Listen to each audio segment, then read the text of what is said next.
Welcome to this month's hot topic, which is really a sizzling topic because we will be talking about some summer-related IP. I'm Anna Brooke. I'm a partner at Culhane Meadows in the Intellectual Property Group.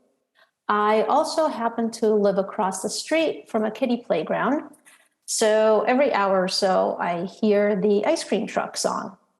Then my kids yell ice cream, and then I tell them the truck only plays the song when it's leaving for the day, every hour, every day in the summer. So when I signed up to do the hot topic, I thought, let's do a hot topic about some of our summer favorites. And of course, I wanted to start off with ice cream from the ice cream truck. One of the earliest ice cream novelty patents was a January 1922 patent to Christian Nelson, and it was for the Eskimo pie. It was a bar of ice cream coated with chocolate, and I give Nelson credit for patenting quite broader than that. He made claim one, any normally liquid material that is frozen and coated in an edible form-retaining casing. Of course, an Eskimo pie on a stick was not far behind, and we're all familiar with such things. Harry Burt had added the stick. He called it the Good Humor Bar and advertised it as the new, clean, convenient way to eat ice cream. Now, he applied for patents to cover the manufacturing process, the manufacturing apparatus, and the product itself, and he filed those applications at the end of January 1922. But as we saw, Nelson beat him to the patent office with the January 1922 Eskimo pie patent we just looked at, so same thing minus the stick. And apparently Burt went to the patent office with a bucket of Good Humor bar samples to convince the examiner to approve the patent applications. So that must have been a fun interview. The ice cream must have been really good because Burt got a patent for the process of manufacturing the ice cream and the equipment. And really the claim is for putting a stick in something that's normally liquid and freezing it. And like the Eskimo pie, it's not really limited to just ice cream. However, Burt did not get the product patent since it was too close to the Eskimo pie. And then a few months later, in August 1924, one of Good Humor's major competitors, Frank Epperson, got a patent for what later became known as a popsicle. And it's also a process patent. And it's taking a liquid with flavoring and sugar and freezing it so that you end up with a frozen mass, and you can suck the flavor and sugar out of it and just leave the tasteless ice behind. And that's actually in the claim. Now, Epperson's invention story, because everybody was trying to predate the other one's frozen treats, his story was that all the way back in 1905, when he was a kid, he mixed sugary soda powder with water, accidentally left it out overnight. Apparently it was cold and this mixture froze. And then in the morning, he discovered this wonderful new thing he created, and he started selling it around his neighborhood, and eventually he expanded his business and then eventually got the patent. And with these three patents hanging around, before there was Apple versus Samsung, there were the frozen stuff on a stick wars. In 1925, Good Humor sued one of its major competitors, the Citrus Products Company, for producing similar frozen treats. Now, Citrus sold water ice, not ice cream, on a stick, but as we saw, the Good Humor process patent was not really limited to ice cream. It was any edible substance that's fluid at normal temperature. So the position was it covers water ice on a stick. There's a quote that I found from Burt when looking at this, and he highlights the value of process patents, as well as that it will be less expensive to license his patent than to litigate. And as we know, that's often true. It is also true that not every patent owner wants to subject their patent to the scrutiny of litigation. And that happened with Burt's claims against the citrus company. Citrus made it known that it intended to take the case to trial and to really test the validity of Good Humor's patent. Burt decided not to risk the patent and dismissed the case against Citrus in 1926. Popsicle, with their patent, also sued their competitors. They actually had at least one case that went through trial, and the patent was upheld. And emboldened by that, they sued additional competitors. And at one point in 1924, the two big companies, Good Humor and Popsicle, turned on each other, and Good Humor sued Popsicle for infringement of its process patent. Approximately half a year into the litigation, Good Humor and Popsicle settled, and Good Humor gave Popsicle a license to their, pretty broad patent, which basically divided the frozen desserts on a stick market between the two companies. Good Humor gave Popsicle a license to popsicles or frozen suckers comprising of a mass of flavored syrup, water ice, or sherbet frozen on a stick. Good Humor reserved for themselves all other rights, including the right to make frozen suckers from ice cream, frozen custard, or the like. They even divided up the shapes. Popsicle made cylindrical treats, and Good Humor would make rectangular forms, so they're easier to recognize. There seemed to be patent peace for a while, until in the 1930s, Popsicle made an ice milk bar that had a low percentage of butter fat, and they said, this is a sherbet. It's on our side of the license. And in a bit of adding insult to injury, they made the ice milk bar a rectangular shaped with a curved top, which stepped on Good Humor's rectangular form territory. So Good Humor disagreed that ice milk was a sherbet and sued Popsicle again.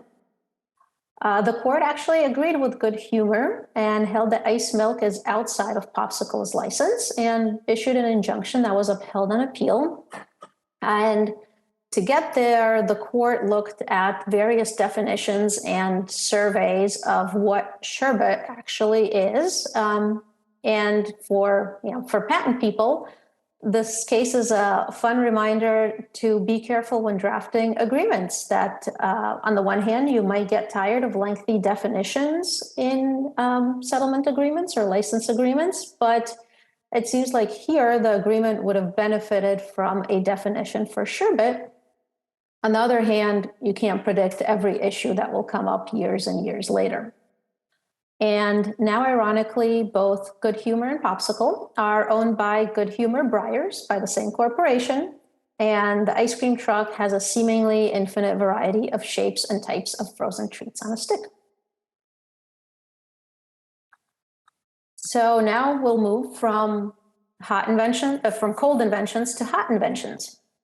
While we may have been cooking over a fire for eons, Weber made food taste better with a grill that provided a place for charcoal briquettes and air vents in the 1950s. So this image of the grill is from 1952 when they came up with it. Since then, there have been quite a few improvements to outdoor cooking equipment. And one company that's been quite innovative is Traeger Grills. They developed and patented a grill that uses wood pellets as fuel some years ago. But now the innovation seems to be focused on the electronics section that you can spot on the right side of the Traeger grill in the slide. And kind of what's recently been in the barbecue patent almost wars, is Traeger has patents for a cloud-based system for controlling a grill from your phone. So for example, your phone lets you know when your food reached the right temperature, and you can turn off the grill using your phone, even if you're not home. And in the past 2 or so years, Traeger sued competitors for infringing these two patents in district court and an international trade commission. One competitor, Green Mountain Giant, actually filed post-grant review petitions against some of the patents, but those patents survived PTAB review with just a few claims being unpatentable. Most of the claims made it through.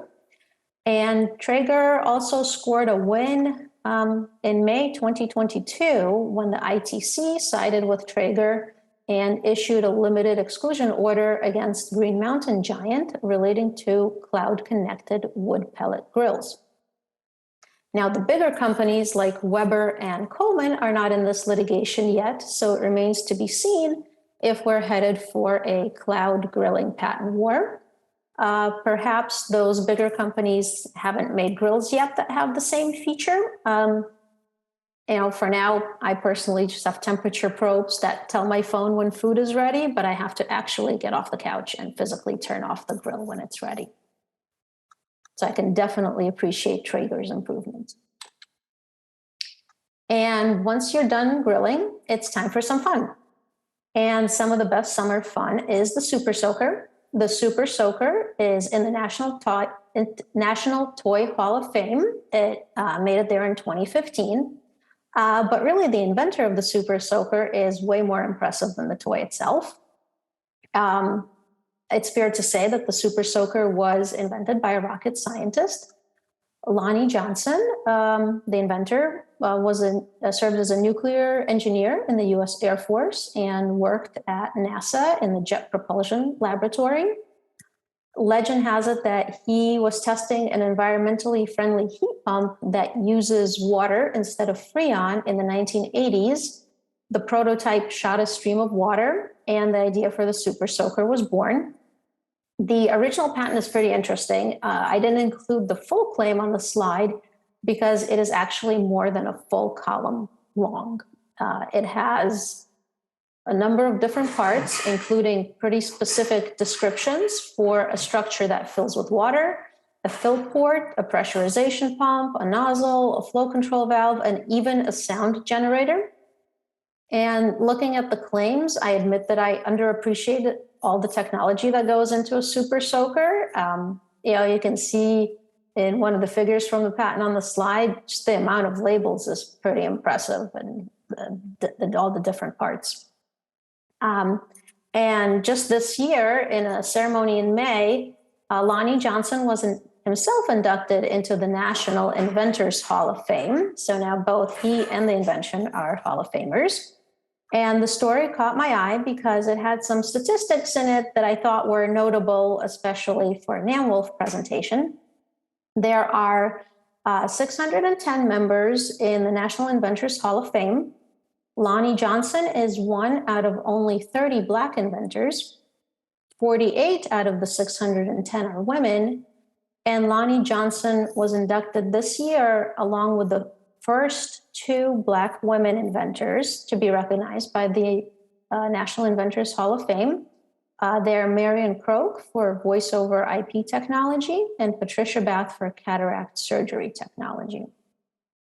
And I'll mention, Lonnie Johnson's inventions are far broader than the Super Soaker. His patents gave rise to Nerf guns. And in addition to these great toys, he also works on clean energy and other technologies and has well over 200 patents.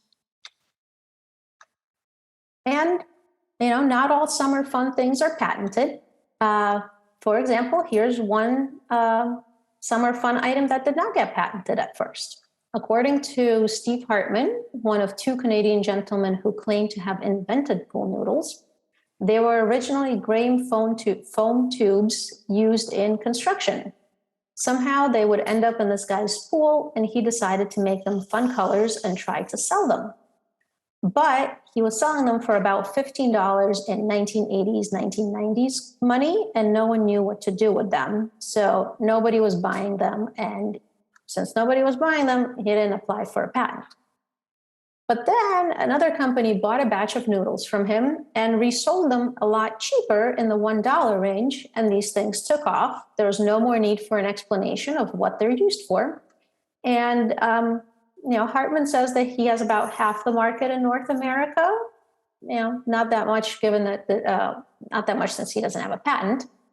And on the one hand, if he had a patent, he'd probably have more than half the market. On the other hand, without a patent, thanks to somebody else making the pool noodles popular, he has half of a lot instead of all of nothing.